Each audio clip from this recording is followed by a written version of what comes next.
Now, you, Ben, are not a student in the sense of a language learning student, but you are a student. Do you want to tell us a little bit about what you study and where you study it? Yes, I study applied theology, which is, theology basically means the study of God, theo being the Greek word for God.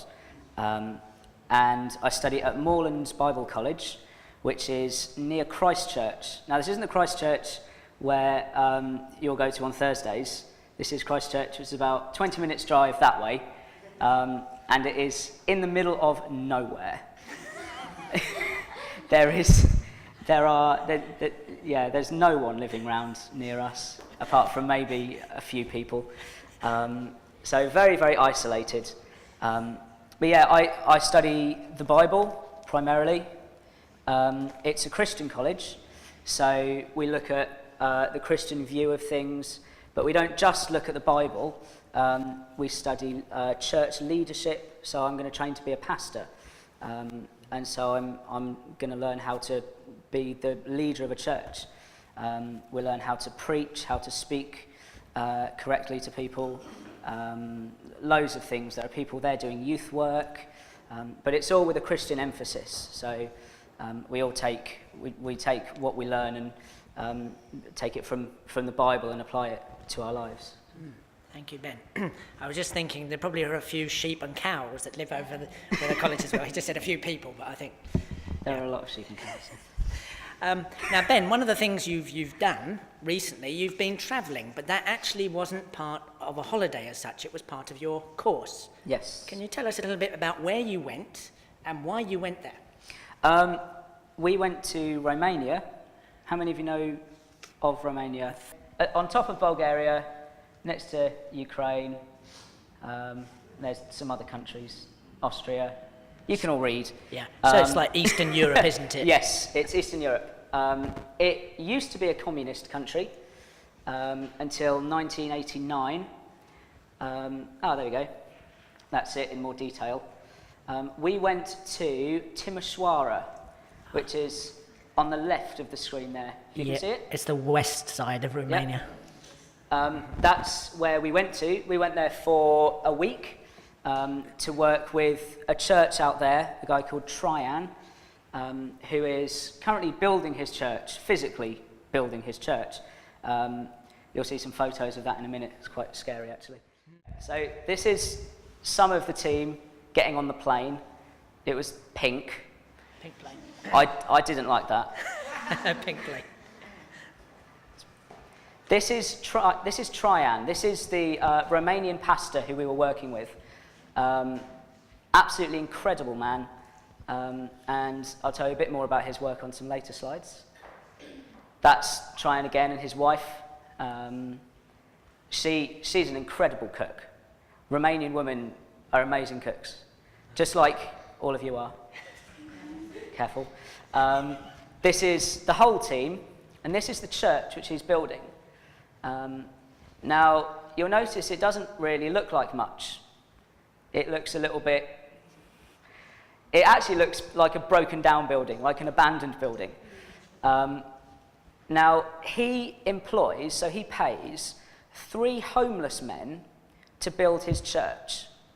Now, here in England, and I'm sure probably in your countries as well, you would employ a company. If you wanted to build a house or a church, you'd employ a building company. So, professionals, no? Okay. We were very surprised when we got here and went upstairs, and there were 3 men on the top who had no experience in building at all. He has no experience in building, and he's supervising the work. He's looking after it. Right, so Ben, you're saying that the people building this building, they have no experience in building? No. Isn't that a bit risky? Yes, it is, very risky. But it's incredible that you look at this building and you think, it shouldn't stand up. It shouldn't stand up, yet it's there. I mean, it's incredible. It's an incredible act of faith. And the reason he employs these men is to give them help. because they need to learn how to work so they can get money and earn a living for themselves.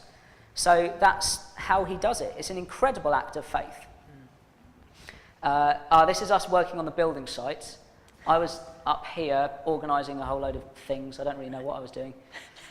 So you didn't have experience either? No, very little experience.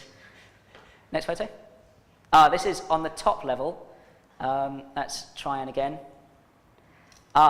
Funny story now. This is James, by the way. James has had a lot of experience with this sort of thing. This was a pulley system. We had to get bags of sand, or buckets of sand, up onto the top of the building. We did this for about 7 hours. But this was essentially a plank of wood with a thin piece of metal wrapped around it and this pulley on it. And if you can imagine, you're pulling up heavy buckets of sand, a thin piece of metal, which you can just bend like that, is eventually going to untwist itself and fall off.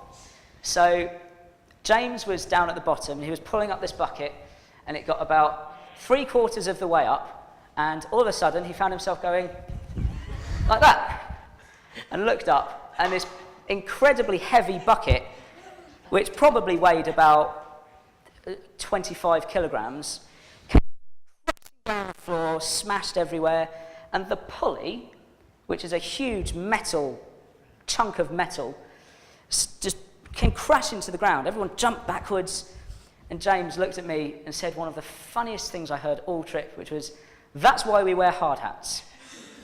None of us were wearing hard hats, because they don't have any. So very, very lucky. This is the basement of the church, which is where we worshipped and where we held all the services. As you can see, it's very small.